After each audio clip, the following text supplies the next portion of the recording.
Mita Unshackled, at MJ Unpacked, at New York. Those didn't quite work well together, but whatever. It's a new world. I can redefine language if I want to. You can redefine anything nowadays, right? Right. Anyway, so Demetri Downing here, back, of course, with the co-host with the mostest. George Stanchik, purified extraction. Faster, cheaper, better extraction. And cleaner. And cleaner, of course. We got to change that. We got to keep adding adjectives on there. Best extraction machine on the market. Also a friend from Arizona. Co-host and trading of Mita Unshackled. And we are pleased to be joined by a very important organization that's doing some great stuff. And so the ladies are going to introduce themselves, and then we're going to talk about their organization. Don't talk too much about their organization at first. Let's talk about you. Okay. Well, hello. My name's Debbie Churgai. I'm the Executive Director of Americans for Safe Access. I have been an advocate for the cannabis industry for about 6 or 7 years now. And guess what? I'm not a patient. And I just want people to know that you don't have to be a patient to know this is medicine. You don't have to be a patient to know that it's helping people. You don't have to be a patient to believe in the movement and advocate for the movement. And so I'm just here representing people that know cannabis is medicine, that know it's safer than many other drugs, and to encourage people to get educated about it. And you're the executive director Yes. of ASA? Yes. And we'll talk about what that is in a second. What were you doing before you became executive director? Is that a full-time thing? It's kind of funny, actually. Yeah, it's a full-time job. But what I was doing before was I was actually doing some health research in smoke and sensation. So I was trying to get people to stop smoking nicotine. And I went from going to getting people to stop smoking to getting people to smoking something else. So. Way better than nicotine. Yeah. So I was working for the SAMHSA, which is Substance Abuse Mental Health Services Administration, working on smoking. So I think I heard the story somewhere before. you may have. That's a good story. I was a prosecutor, and then I came into the industry as a businessman in 2012. And my first thought when I came to the industry was like, hey, you know what? My family's going to make a lot of money. It's cool. It's just another industry. Somebody figured out a politically viable way to get high. It's all good. These hippies are clever. I don't consume. I'm a patient myself. Let's just figure out what's going on and make some money. After 3 or 4 years, I became probably the strongest advocate for liberty, adult choice, and freedom that this industry could possibly ever have. I literally will rip people's throats out if they take away my freedom. And whether or not I want to use cannabis is not the government's business. Absolutely. Whether or not I want to use heroin is not the government's business. As long as I'm an excellent individual, I was thinking about how much coffee I abuse. But that's the goal, right? Right. And so in that, I'm not a patient or therapeutical user or a user by choice or recreational user, whatever they want to self-define as, but I am an advocate for freedom and freedom of choice. So that's kind of my journey, and become a big, real huge defender of those rights. And let's introduce you before I keep talking about me more. So I'm Piper Lindeen. I joined Americans for Safe Access in September as a volunteer development manager. And I got to Debbie. I met Debbie through the Maryland MCST program, which I did, the graduate program there. Before that, was advocating in Texas since 2014. And the reason I was advocating in Texas is because my son is a medical cannabis patient. So he has Lennox-Gastaut syndrome. And when medications weren't working, we turned to cannabis. He was really at a sad state with tons of seizures happening all of the time, and he was barely interactive with us. We gave him cannabis because nothing else was working, and he came to life immediately overnight. And so didn't have seizures for 6 weeks. But one of the reasons that advocating and helping out with Americans for Safe Access and Debbie does so much work. It's insane how much work Debbie does, and I think something that's so meaningful to me is that Debbie participates in this advocacy so much, and devoted to it. And she's not a patient. She doesn't have a patient in her immediate family, so it's like all this stuff I feel like I owe to Debbie and other advocates that have participated in bringing us what we have now, and my son benefits so much from it. But we still have a long way to go. So we don't have federal access, and we're working on getting federal legislation passed. If you're interested, it's on our website. You can find it at safeaccessnow.org /model legislation, and read over it. And we had a discussion about possibilities this morning. You said you hadn't read it, but we're the media about it. Don't trust the media. Yeah. He's a lawyer. He wants to read the whole bill. But I encourage people I will send to it to you. We have it all written out. We wrote the whole legislation. And we're going to dive deep into you right now. Just let me make one more joke.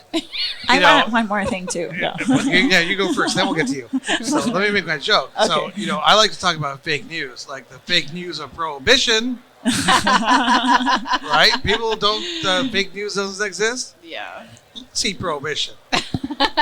So on the fake news joke, so I've got a joke before I finish what I was saying before. Yeah, it's like the slippery slope. The slippery slope. I hate when legislators tell you about the slippery slope. It's like the slippery slope is the morality of letting people continue to suffer when we have something that can help them. We just need to have interstate commerce and remove those burdens of like 280E, things that are making cannabis business so difficult to get profitability in. So we need to clear the way with federal legislation and let these companies start spending money and getting studies approved to figure out how to medicate. Because my son, this was the end of the story.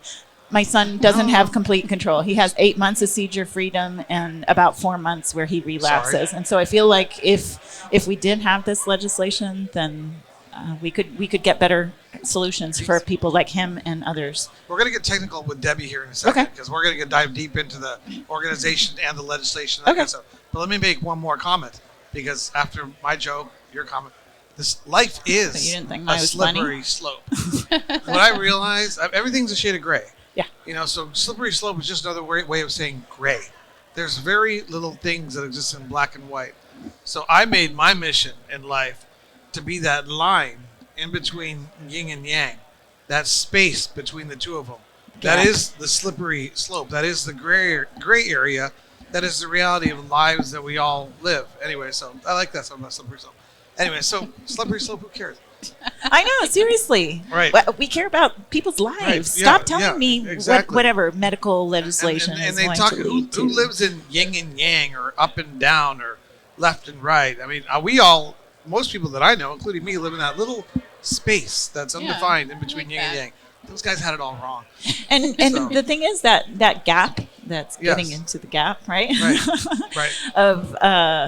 of living is important to have these conversations. Like, we didn't agree on everything this morning, but we had conversations about it, and I'm going to be looking into your point of views more, and I hope you're going to be looking at the legislation for Americans for Safe Access more, and then we can have follow-up conversations. I thought we agreed on everything. What conversation were you having? What room were you in? I think I favor, because I think what didn't we agree on? I think it's for sensitivity. For me, I feel like I don't know. I guess maybe I'm wrong, because it was early in the morning, right? But I like regulations to protect my baby. Oh no! We agreed on that. Okay. We agreed on that. Let's do licensing caps. Okay. We need licensing and we need regulation, but there's that big misconception that licensing caps have to exist when you have licensing. Those guys that are selling hot dogs in the street corner down here, they have licenses. They're under the health department. But anybody who wants to, although it's probably a little bit more expensive, can go down to the New York City food department, whatever it is, and say, here's my $100. I want a cart. I got this corner. I've leased this space. So there's only a certain amount of space in the world, so that's a little different thing. But I want this license from the government, and I'm going to do it safe, the way the government says it has to be done. So that's licensing, and that's okay. But licensing caps I gotcha. prevent people from participating. And I would argue all day long that they oppress people because it limits an individual's ability to get involved unless they have money, lawyers, and lobbyists. And that, in the end, hurts the downtrodden the most. That's Adam Smith's argument. And Well, you know, But there are certain states that have too many businesses, so many that they're not making any money. So I kind of am I'm in the middle there. Like I Yes, believe she's that in the yin-yang middle. there shouldn't be the really restrictive license caps that there are in certain states that make it impossible for everyone to get the access they need. But in some states, it's just so crazy that no one's making any money because there's just businesses on every single corner. So And then they will fail. yeah, And that's the nature That's of okay. reality. That's how business works. Yes, I don't have any kids though, so maybe I'm a little bit more cruel. So you just can't throw them into the mix. They have to be supported. Okay, enough about all this stuff. Debbie, tell us about the organization. So we just celebrated our 21st birthday. So we've been around since 2002. We started out in California before there was even a legal industry. When we started out, there was only about a few businesses that were running, but they were all running illegally. And we decided there needs to be a legal and safe place for patients to go to get their medicine. We really appreciated those businesses, risking their lives, providing medicine for people. And to this day, I still appreciate all those people that were that worked in this industry before there was an industry to provide medicine. But we wanted a safe place where businesses could be safe, there weren't any raids, and patients could get safe medicine. So we started out in California, and we kind of worked our way across the country, helping to change the laws in the other states. We have over 150,000 members in every single state and jurisdiction who advocate on our behalf. So what we do is we teach people how to advocate, but we also give them the tools. So we'll write letters that they can just easily just push a button and send to their legislators, or state or federal.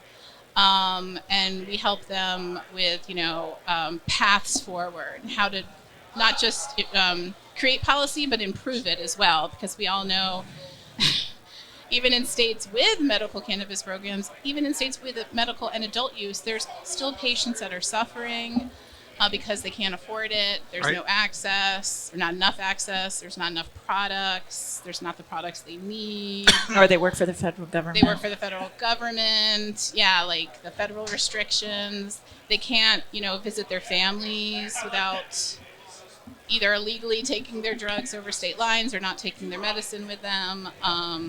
So our mission is really to create safe and legal access for everyone in this country, no matter what condition you have, no matter where you live, no matter how much money you have, because we do think that insurance should pay for it. That's good. I like that. Yeah. So We agree on that. we're really fighting for so many things right now. Zero taxes. Absolutely, patients should not have to pay taxes. Absolutely. Taxes are absolutely crazy. Yeah. That's one of the things that I'm going to be trying to change next year at the legislature, in the Arizona legislature, is I'll keep pushing for that zero tax thing. There's a way to do it too. If you increase the adult choice tax by 1 or 2%, you know who's going to stand in the way of that more than anyone else? Industry members who don't respect and appreciate the fact that this is a medicine, and and the patient should be taken care of first. Well, and they really should. And so research has shown, first of all, patients are more loyal to a dispensary and a brand than adult use consumers. Patients will go to a dispensary 30% more times than adult use consumers. And if you really think about it, we're just on the beginning of the potential for medical. Once we get in all these big patient organizations, MS Society, Michael J. Fox Foundation, Epilepsy Foundation, who are all like dipping their toes in cannabis, but once we really get them to understand the potential of cannabis as medicine, it's going to be huge. It's going to be one of the best medicines there ever was, because it's so much. It already is, but the stigma is still there. Right. And so once we get that research, more research, and more doctors on board, and less stigmatized, potential for the medicine's going to be amazing. Yeah, I mean, we need those. I mean, it's especially for patients and for medicine the triple blind studies, the objectiveness. But, in the end, we have that with Tylenol. We have that with aspirin, but then aspirin sometimes has negative effects on certain individuals, even though it's considered safe. Caffeine affects most people the same way, and it's scientifically studied a lot, but it's not always consistent. So, well, and I think that's important too, to do these drug and drug interactions to show how cannabis works with other medicines that people may be taking is also very important, because we want people to be safe. It's like Rocco. we had powdered THC here the last podcast, and powdered THC. Yeah. And Rocco's like, so the guy was talking about mixing it with water, and Rocco's like, what other substances can I mix that with? Immediately, he jumps right into he's thinking about Bacardi 151, or I don't know what he's thinking. Motor oil, I don't know, but we can. Somebody's gonna do those studies. Probably Rocco. But he's not here. But so you guys are also involved. So on the daily, what does your day look like? What do you guys give me through every day's different, because we are a national organization. So not only do we do federal stuff, we do things in every single state. And as you know, legislation policy is changing all the time in every single state.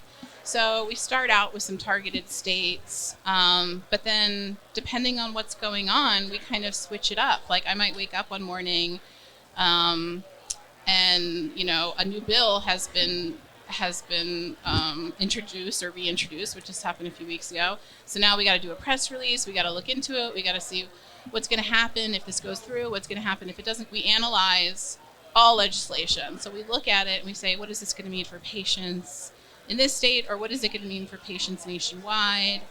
How likely is it to pass? Who do we need to talk to help make it pass? So there's a lot of analysis going on into every news article that you see about policy. We have been analyzing it down to the bone to see what we can do to help move it forward. What do you guys find? Did you have a question? I was going to think about the federal level. I can ask a question. This is so huge work that you're doing. There's so many areas. Working with doctors. That means you have to educate the doctors. Working with patients, you have to educate the patients. Working with institutions, you have to resolve their issues and educate them too. So, how do you do that? Is it social media, writing articles, or how you get access? We do a lot of reports. Needs to be effective. Otherwise, there's so many people here. Yes, and we have. Well, first of all, we have a huge network of people: medical professionals, legal professionals, patients, industry professionals. We want to see every side of the story. We don't just take one look. We say, how is this going to affect patients? How is it going to affect businesses? How is it going to affect other people in the state? But so we kind of take a look at all those sides for everything we do. But when it comes to doctor education is a huge thing. We started looking at doctor education probably 7 years ago to see, what can we do to get doctors better educated on this, because patients are going to turn to their doctors, and it's a doctor's right to say, I'm going to look into that for you. I may not know about it, but as your doctor, I should look into this and see, is this going to help you? Right. And so we really encourage patients to talk to their doctors, even if you feel like they might say no.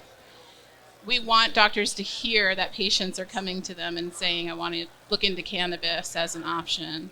So we really encourage patients to talk to their doctors as much as possible. Can I add something on there? So you asked about I thought you were pointing at something. Communication kind of stuff. So we're a membership organization. So people sign up as members, and we communicate with them on email, and then we're also on social media, so on LinkedIn and Facebook and Instagram, Twitter. I'm on TikTok. Are you? But I am. Piper Ace the Challenge. I'm just kidding. Who's not spying on us? I mailed them my dad. But we when you're a member, you get important notices and things like that. So, and membership is one of the things that's really important to showing legislators and policymakers this is an important issue. So we're looking to increase membership and, of course, increase funding. But the membership is really key. And it's a grassroots organization. So, so that individual participation, not just you know, not everybody, especially patients, don't usually have surplus income. We are happy to have people, helping or doing whatever they're able Our to. lowest membership is just $25 a year. So that's for veterans and students. And the normal membership is just $35 a year. We're a nonprofit, so we Normal, like for free. normal Americans for Safe Access, not normal. No, yeah, sorry, just the regular membership. But are you guys involved? And if I may change the subject for a second, just a federal legalization. You guys are sort of involved. So we are, yes. Legislation? We have written legislation to federally legalize medical cannabis. So just like it went into the other states, medical came in first, and then adult use. Once people realized, okay, this isn't so bad, adult use came in no problem, right? That's how we see it's going to happen federally, because I'm telling you, legalization is not going to happen in the next few years, adult use legalization. However, if we can get our foot in, we can get medical, which is really most important, because patients, they don't Agreed. just use this medicine for fun. They use it because it's Interesting. life-saving or it's helping them. They need it. We need to get the patients taken care of. So we wrote some federal legalization that's going to protect businesses, protect medical professionals, takes out the taxes, takes out banking issues. And we've been on Capitol Hill looking for a sponsor for it for the last few months. So That's the Schedule 6 stuff. Schedule yes, 6. yeah. So, Yeah, it's all over marijuana moment. Yeah. so You got a little banner on there? Yes, but we don't work with them. Right, of course not. Yeah, But there's a lot of people. We also agree that there should be a new schedule created, Right. Schedule 6. We're not the only ones that think this way, but cannabis really doesn't fit into the other schedules, and it's not True. going to be descheduled. Unfortunately, that's not going to happen either. But we definitely believe it is going to be rescheduled this session. For sure. How do the lobbyists from some of the cannabis industry groups and companies? Are you guys the ones spearheading this legislation? This one, yes. Okay. Yeah. So they come to you. You're lead. You're the tip of the spear. How do the lobbyists feel about their legislation that you? So drafted? I'm going to be honest. Most I'm lobbyists going are. to be honest. I don't give a shit. Well, I'm just going to say most lobbyists are for adult use legalization. No Right. one can see the vision that we see because we work with patients. We understand their issues. Sorry. No, So- you're onto something here, but there's a lot of industry. I'll get to Yeah. this thing in a second, but go ahead. Well, as I say, so we've talked to industry associations, but to be honest, all they care about is the banking bill. That's all they care about. They don't want to help us because their priority is the banking bill. Yeah, and then industry associations don't. I mean, META has all these members, but there's a lot of competing interests, and a lot of these people, all they think about is their bottom line, their niche in the supply chain, how the changes in regulations are going to impact them, and their ability to make money.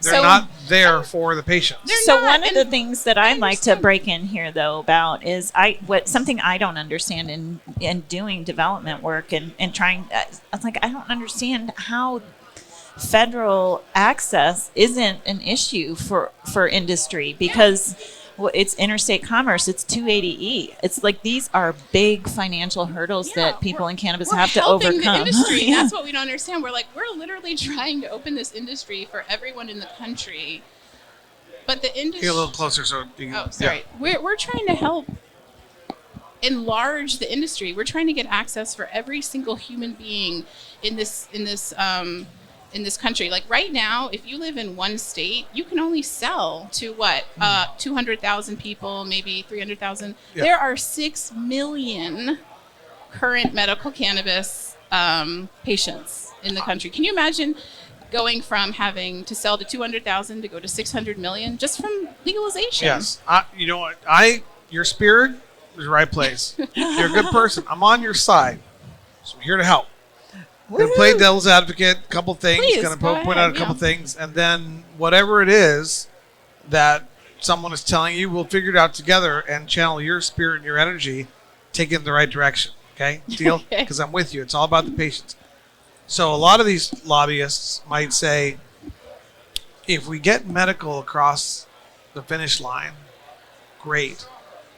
But won't that delay adult use, adult choice, which is ultimately where we're going to make most of our money? No, think about it. Not me. No, they're not. But no, though. but Yeah. but if suddenly the federal government says You guys have access to medical cannabis, and all the medical states can do whatever they want to do. But we're going to hold on adult use. That could potentially, theoretically, delay adult use, adult choice legislation for another 5-10 years, as that issue, that hurdle needs to be jumped. So I'm just playing devil's advocate. So I'm thinking about this like that's one of my maybe very. Nobody told you about the slippery slope? No, Come so- on. But The slippery slope. But they're going to be It like, happens they're going faster. to be like, no, let's not. No, but they're not But going to say no, this but openly. let me say this: the Yeah, they're opposite not gonna is say true. this openly to The you. opposite is true. Fighting for adult use is holding back medical. Patients need this Oh, I medicine. agree with you on that. You understand? They can't wait No, 5 I years. agree with you on that 100%. So I feel the opposite. I feel like fighting for adult use is holding back the medical movement. We should have access to every single patient in this country Right. should have access. It's life-saving medicine. I agree with you on And that. here's- All I'm talking about is Here's because I'm going to play devil's advocate. I for agree with you 100% that the industry members should be, everyone, all citizens of the United States, That's how it used to should be medical marijuana. Allow it. It's a no-brainer. Should be federally legal. But the way that these lobbyists work is they are hired to achieve industry. the specifically objectives of their clients. And if they think that medical federal legalization will somehow slow down the adult use, regardless of the good of it, they will advise their Right. clients to say, no, we don't support that. We just hold off because that's going to interfere with our ability to get the whole thing. See what I'm saying? Well, yeah. But So, but my point here is that for one thing, legislators aren't listening to lobbyists. They have so many lobbyists for different organizations. Who they're listening to are the patients who come in front of them. It's people like me and Debbie and all of the other volunteers who Right. come in and share personal stories. So Thomas Klobes has research that indicates the best way to change people's minds about cannabis is to put a patient scenario in front of them. And I'm with you on that. And legislators would they exactly because I've been lobbying conservative, liberal, left, right, Democrat for 10 years on this subject now that I understand it and unequivocally, passionately advocate for medical. The legislators, they get that. But then the devil's in the details is how the market structure, and we're talking about different things too, because, Right. you know, the who makes the money? In this whole conference, everybody's here trying to make money. You know, that's what they're here for. I'm not. But- Yeah, well, I mean, that would no. that would be nice if I could make money, but No. I'm here volunteering doing this. I'm Okay, spending. I'm okay, here spending. Okay, so money. me, I'm Trying to get laws passed. I'm a unique person because I'm 50% money, 50% advocacy. You know, META respects the money, but and respects the advocacy. That's why we've developed META USA in a way. If I can take 1 second, hold your thought. You don't want to lose your thought. You got to save that. We're developing META USA in a way that is specifically structured around patients and consumers. And this is what I was talking about earlier, because what I've seen over the last 10 years is nothing but individuals who are here. There's all the people that care passionately doing the right thing, all the passionately advocating for freedom, for choice, for medical use, unconditionally, and then all these people that are just trying to make money. And what happens is when they niche themselves in to the supply chain, whether it's cultivation, manufacturing, or retail, it's not that they no longer care about doing the right thing. They care more about protecting their interests and their little niche in the supply chain. So federal legalization, if and when it happens, absolutely it should happen, needs to happen around their specific interests. They hire lobbyists to protect those particular interests. So for 8 years I wrestled with this as I realized the devilness and the greed involved with the lobbyists and lawyers. And finally it came to me that the only people who really give a damn about building an economy, a market structure, a supply chain that's around the best interests of the patients and the consumers is the brands. And this is a brand conference. And this is one of the reasons why we support the brands, because they want safe, tested product to get to consumers and patients as freely as possible across state and international lines. Yep. And they also have money and want to make money. So META USA is a brand organization. Not to take anything away from a retail organization, a manufacturing organization, a cultivation organization, an organization that represents a particular state that might have a particular agenda, or any of the other groups out there who are going to hire lobbyists to ultimately not to federally legalize, not to serve the best interests of patients, not to medically legalize, but to protect their financial interests. And so this is a crazy ass stuff. I love you. I think you're great. You're coming at it from the right approach. I'm just saying, beware of the details. We get it. We want to protect companies, and in fact, protecting the That's current not. But who industry cares about and protecting brands, companies? It's not your. It's but not your that's problem. that is in our legislation to protect the current industry because we don't want any kind of As problem designed by where who? patients are suddenly out of medicine because someone comes in and says, "Okay, we're going to legalize this, but you have to do it this certain way." So we want to protect the industry. But brands, you're right. Brands are really important. A lot of them actually do care about patients, which we really appreciate. A lot of them have patient-specific products. But once again, we're trying to help the brands. We're saying instead of you selling just to people in your state, how about you sell to everyone in the whole country? Okay, right there. I'm just playing devil's advocate here because I'm with you on that. We're about interstate commerce. But if you said that to me, if you said, you know what, Americans for Safe Access wants interstate commerce, I'm going to be like, if I have a particular agenda that might not work for that. If I have a niche in the supply chain that says, right, yeah, I don't want interstate commerce. For example, if I just put $50 million into a cultivation in New Jersey, okay, and you say we want interstate commerce, I'm going to say, yeah, that's not the bill that I want. I want a federal bill that says I can protect state rights, so I can have little barriers to entry, and that New Jersey can erect these walls, and then a patient has to get their stuff illegally through the black market or whatever because the best product is coming out of California. These are the competing interests. These are the nasty people. And those lobbyists, they exist. Oh, I know that, and that's why legalization won't happen because just that only goes for doesn't only go for companies. It goes for the legislators who say, "Hey, I'm making so much money in this state. Why would I open it up? Is anyone going to buy cannabis from New Jersey if they can buy it in California?" So yes, there's lots of issues when it comes to that. They're barely out there yet. I've met a lot of regulators, a lot of politicians, as you have from different states and stuff.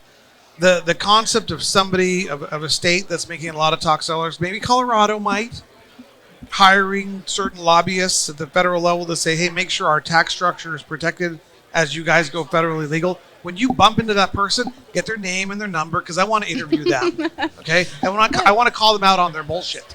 Okay, but if they exist, I will hunt them down. I will find them. I'm like Salt after she fell out of the helicopter.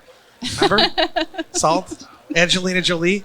Oh, I didn't watch that. Who will find them? I will hunt them all.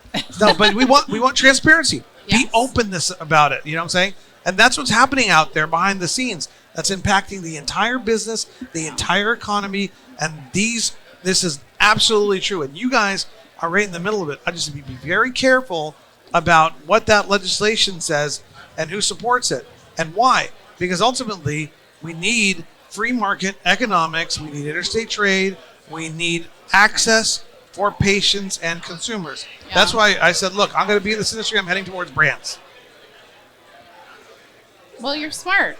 I'm very smart. I'm just kidding. And you guys are too. No, I love you guys. It's hard. Look, I'm going to be honest. It's really hard to be an advocate in this industry. It used to be our biggest, people that were against us were people that didn't agree. Politicians That didn't agree with it. But now the biggest people that are against us are people that don't agree with what our strategy is. I know, it's crazy, huh? And I'd like to say, that's frustrating as a patient caregiver advocate, and to see other patients who have spent so much of their personal money, personal effort going to work to, at Capitol buildings throughout the country to pass laws that people are financially benefiting from here. And, granted, it's kind of limited at this point, but what about those kids who are, who were carted around? And my son's not in a wheelchair, but I know plenty of people who brought their kids with them in wheelchairs to Capitol buildings, and they're still not getting. And we need help with that. Yeah. We need help to get federal access because I had 3 friends so far this year lose their kids. And it's heartbreaking as a parent of a child with a chronic illness, watching other parents with kids with chronic illnesses that are the same as yours pass away and know there is federal legislation. Why are we letting people die? Yep. People really are dying. We need everybody in industry and everybody who's interested in this passing to help. And I started this campaign, Ear Shred for ASA. I hope you guys participate. Because we need to have federal legislation. I don't want to watch any more of my friends' kids pass away, and I mean I know that's not reality. I'm going to see friends with kids pass away, but we need everybody's help to get this done. Let's just get it done. I don't understand why people don't get on board. Well, and this is a discussion. I mean, I like to say all I have is red guitar, 3 chords of the truth, and we have to figure out what's real. Yeah. And you got to figure out where the wolves are, who the players on the field are, what they're doing. You're navigating an unbelievably complex web trying to achieve an objective that has never been achieved before. Yeah. And suddenly, you're no longer wrestling with the notion, it barely exists at this point, the notion that cannabis shouldn't be allowed to exist as a choice for individuals. There's still 20-30% of the public who's like, oh, cannabis sucks, and they shouldn't have a choice. We want prohibition. But so you're no longer wrestling with that. Right. Now one of the big things is how do we legalize and who will benefit? And then you have individuals, and I promise you, I was one of them. I was a lobbyist in Arizona, and I've helped educate half the lobbyists in Arizona. Across the country, I've done things like this and met people like this and politicians all the way through conferences in Florida and Texas and all these kind of things. I work with senators and representatives in all these different states and lobbyists and lawyers. It's just lobbyists that drive me nuts. I just don't like lobbyists. So, but I promise you, they're in there now, and you know them. Yeah. And they're the ones who are like, but they claim to represent industry. Yeah. They do not represent patients and consumers. And if they represent certain members of industry and they're trying to slow down or impede the progress that your group needs to make in order to legalize federally, we need to call them out. And the consumers and the patients need to know who they are and what they're doing that is slowing it down. And it exists. Trust me, yeah. It exists. And you know it. You know it. Definitely. You tell me who they are and we'll invite them on the podcast. No, we'll say, hey, this person, just send me a note. I won't tell them who gave me the phone number or their name or stuff. This is unshackled. We'll say, hey, you know what? We hear that you guys have a lobbyist that's involved in federal legalization. What do you think about this? Tell me the questions to ask. Nobody will know it came from you. They won't, because I'll just ask them. But that's the thing. You got massive corporations that are up there, like in the boardroom of Trulieve. God bless them. And that's a complicated situation. They're like, we support federal legalization, but what's that going to do to our business structure, our market structure, our business model, our investments? And that's what we hear all the time. Yeah. We have shareholders that we have a duty to, for God's sakes, and they do have a duty to the shareholders. But their duty to their shareholders, it should never conflict with the duty we have to patients and consumers. But the reality is it does, and so, we should work together more. Well, I think that you giving us this opportunity to have this conversation is really meaningful because, I mean, you're right. And I don't think that calling people out on this would be appropriate. But I do think like in this event, MJ Unpacked is like a great event for social consciousness also, which is great. Yeah. And it's a great opportunity to have these conversations and say, like, we can figure something out that works for everybody. Let's just start the conversations, It's so interwoven. There's no separating it. And George and Kim curate a great event. It's and fantastic. It brings people together. It allows people to have conversations like this. And I hope that as you talk to industry members and they get to know you more, 85-90% of them are like, I'm just happy to be here. I'll deal with however the waves flow. What do waves do? Waves wave. However the waves wave, right? Or however the punches roll. Ebb or and flow. Waves ebb and flow. Whatever happens, I'll deal with it as it comes. But 10% I said, you know what? I make the waves. Like that guy from Titanic. A real man makes his own luck. Remember? Do you want to? Okay. Does anybody like him? No. Did you like the guy in the Titanic who said that? I didn't watch the movie. That's another movie I didn't watch too. Oh my God! I'm like 0 for 2 here on the I'm movies. like a bucket full of cheap '80s references. I'm like, remember The Intern from I forget it. Are you gonna pull up 0 for 3 movies? In between those obscure '80s references. No, but like that guy, he's like a real man makes his own luck. Why? Because he wanted to take control of the situation. that in the end, Mother Nature and fate had control over. But here, it's not Mother Nature and fate. It's a combination of hundreds, if not thousands, of human beings that make up the decision-making process at the federal level. So that's not Mother Nature. Now, who's going to control that? Who's going to impact that?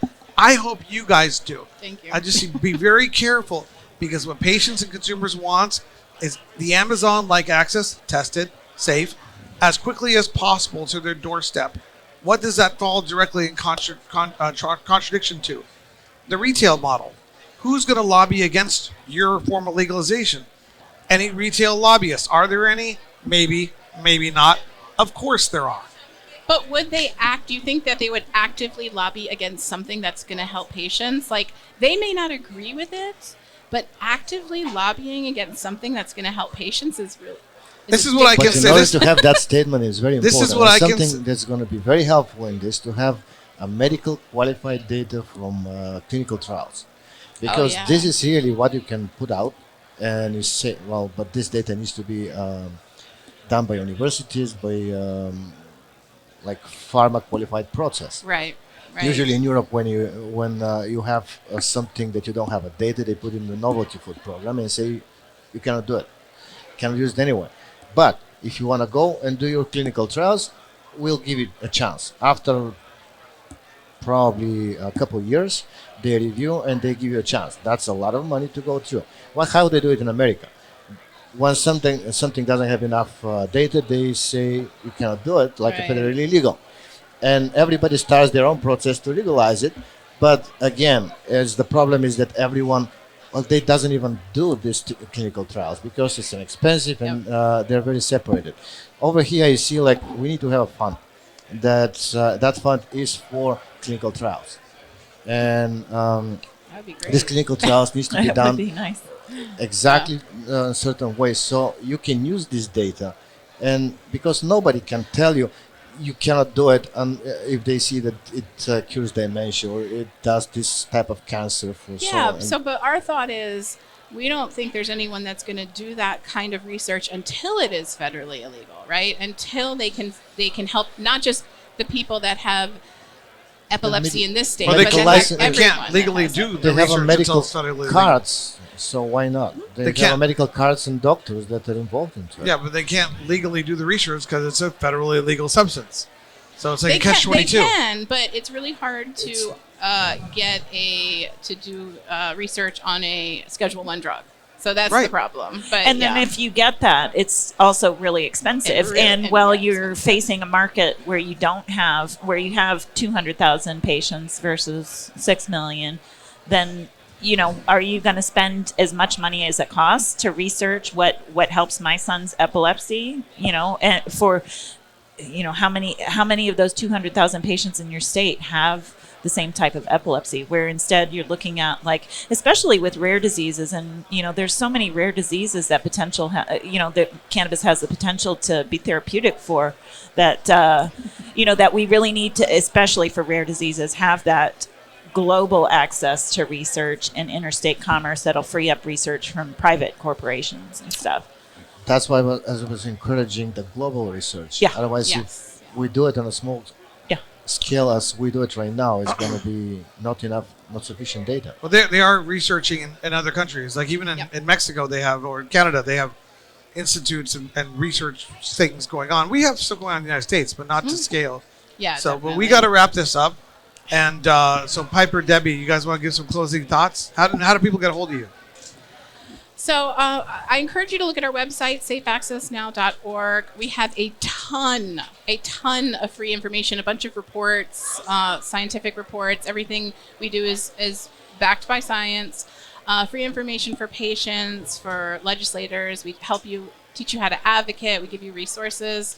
Sign up for our emails or newsletters, or help us out by becoming a member or donating. Yeah, member or donating. And then I'd like to also add to that my ASA challenge, the Air Shred for ASA. So it's just, I just donated to Americans for Safe Access. I challenge you 4 people to Air Shred for ASA. This is how I shred. And you can just tear up the DEA schedule and challenge those 4 people. And hopefully this goes viral and gets, some mainstream media talking about this issue. And so we can get some progress on stuff. Like that. Yeah, just Lots look of stuff. up hashtag Air Shred for ASA, and you'll see a bunch of videos people have done. Excellent. And so we should show. Maybe we'll show a video here. We'll see if we can edit that in somehow. So thank you guys for joining us. We really appreciate the conversation, and of course, keep doing the good work that you're doing. Just watch your back. That's all I'm saying. Watch your I back. constantly am. I think that's where we disagree. You're kind of cynical. I'm more of an optimist. I'm cynical, so I'm with you. No, I'm just a realist. Everything's going to be fine in the end. Okay. Okay, like a river runs through it. A river to the ocean goes. What's the old phrase? River to the ocean goes. A blessing for the undertow. Where it goes, no one knows. Only the river knows. It's like an old poem, but it's like everything's like water. It's going to end in the end. The inevitable flow of things. It's going to happen. But these little busy beavers are out there. Beaver is my favorite and animal. you might. What happens is they create a little dam because they're concerned about the little bit of water. So suddenly this water is getting held up like a little lake up in the Rocky Mountains, like this, because they're going to protect their own interests. Beavers are smart, though. I don't think we should continue to use the beaver analogy. They're good for the environment. Beavers do good. What's another human being? What's another animal that manipulates its own environment as much as a beaver? I don't know. Man. You should watch that documentary, Leave It to Beaver. Have you seen that? Yes. You have? That's anyways. Leave It to Beavers. Just watch your back. Beavers are great. Another episode of Meat Unshackled.